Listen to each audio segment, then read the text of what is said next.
Hey guys, this is Liquid Res and welcome to another exciting video tutorial by Liquid Illusion.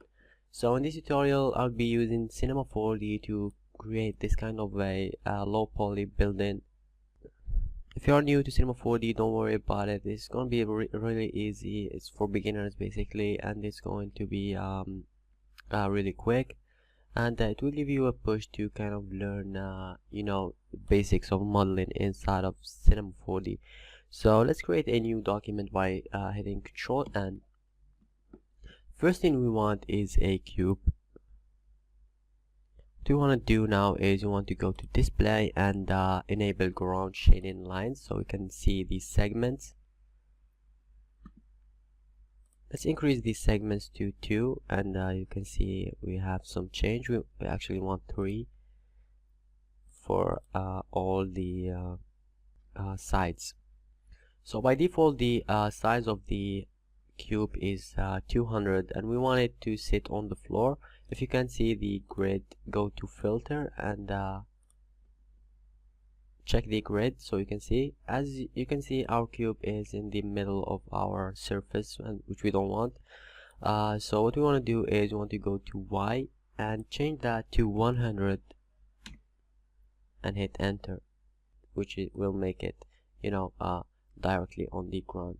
So right now our object is a primitive object. We can really change it. We can do a lot of stuff with it very easily, but we don't want that. We want to make it like an editable mesh, and to do that we need to hit this button right here, or we can just hit C while having the cube selected, and this way we can go to our polygon modeling tool, and we can select each polygon and mess with it individually. So that's pretty cool. So now what we want to do is let's go back to our reference. We can go to our other open document by going to window and then go to the other document.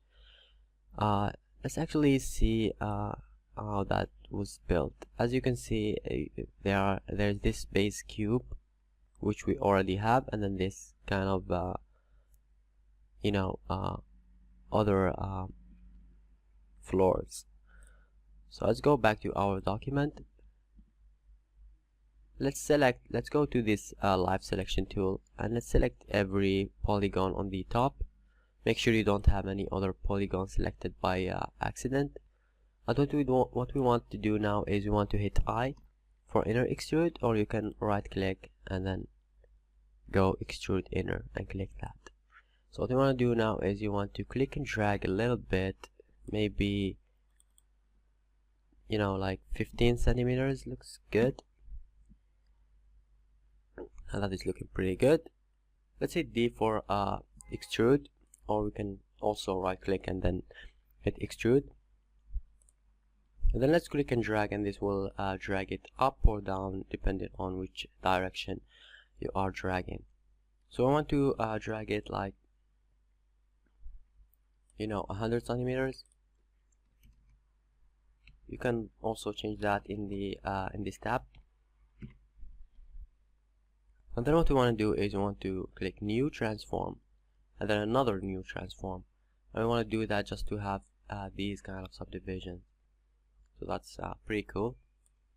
Let's deselect some polygons, and the way to do that is to hit Control and then click on the polygons you want them to be. And then you want to hit D again, and then just extrude upwards for like 100. Let's do a new transform once again, and now we have this basic shape, which is really great. Now what you want to do is you want to extrude in a little bit, so let's hit I,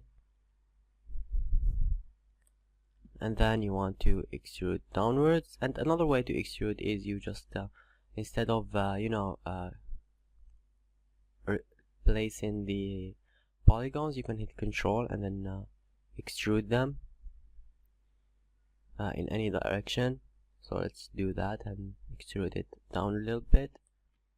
Let's extrude it once more to the center,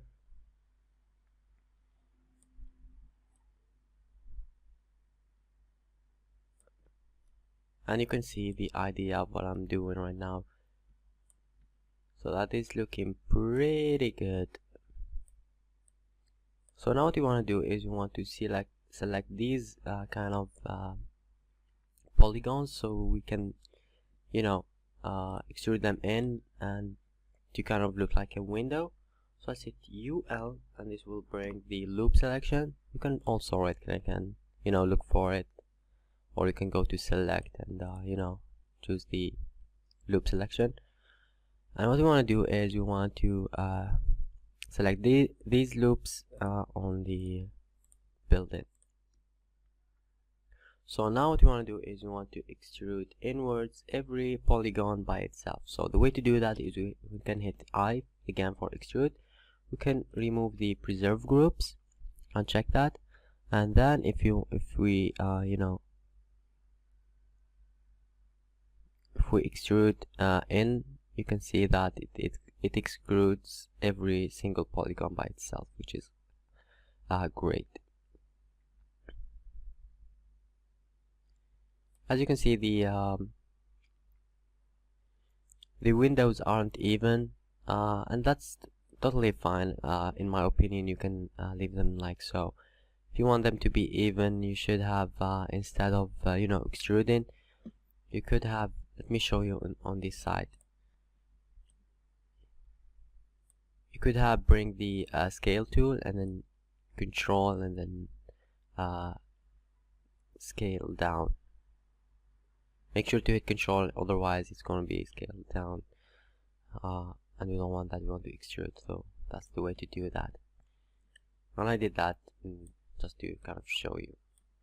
Let me actually go back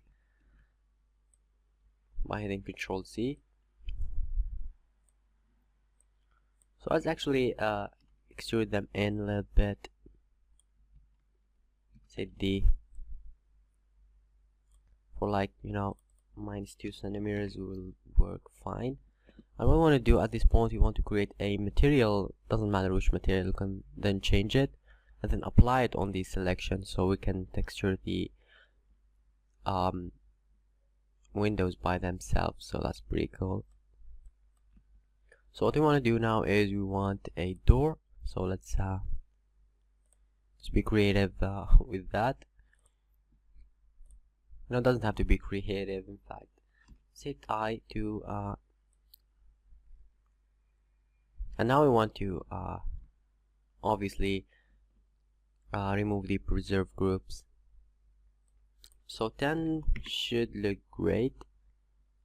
We want to go to your Y, and then we want to subtract 10, so it's sitting on the ground. So that's a cool hack to do that.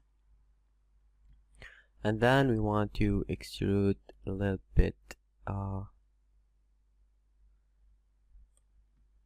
you know,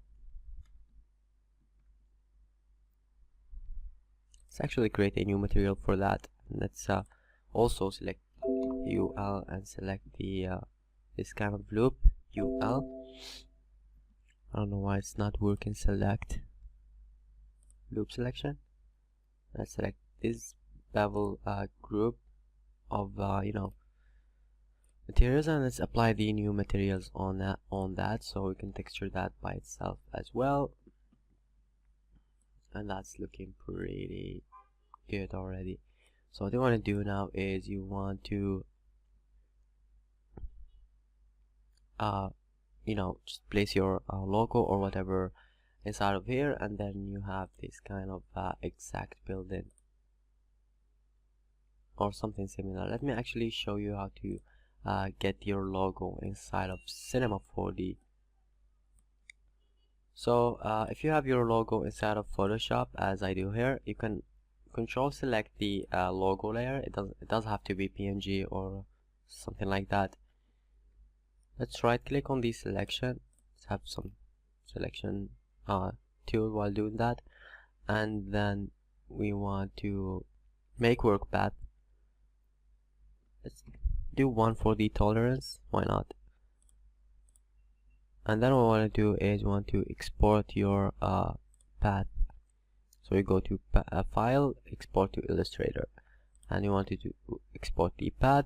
Obviously, let's export it to our desktop so it's easily accessible for us. Let's go to our file and then merge.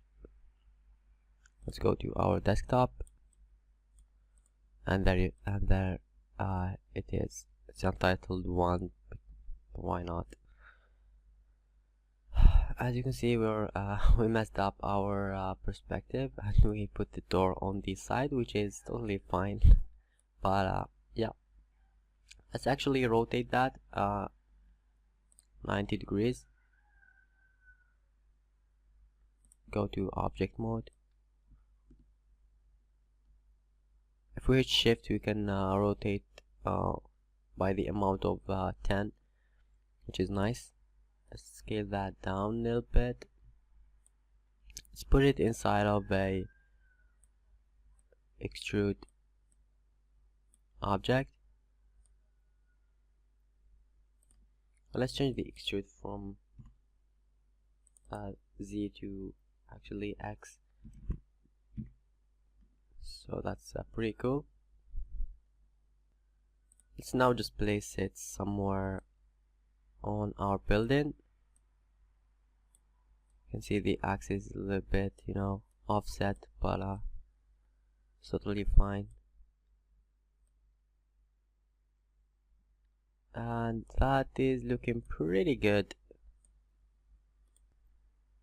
So that's pretty much it for this tutorial.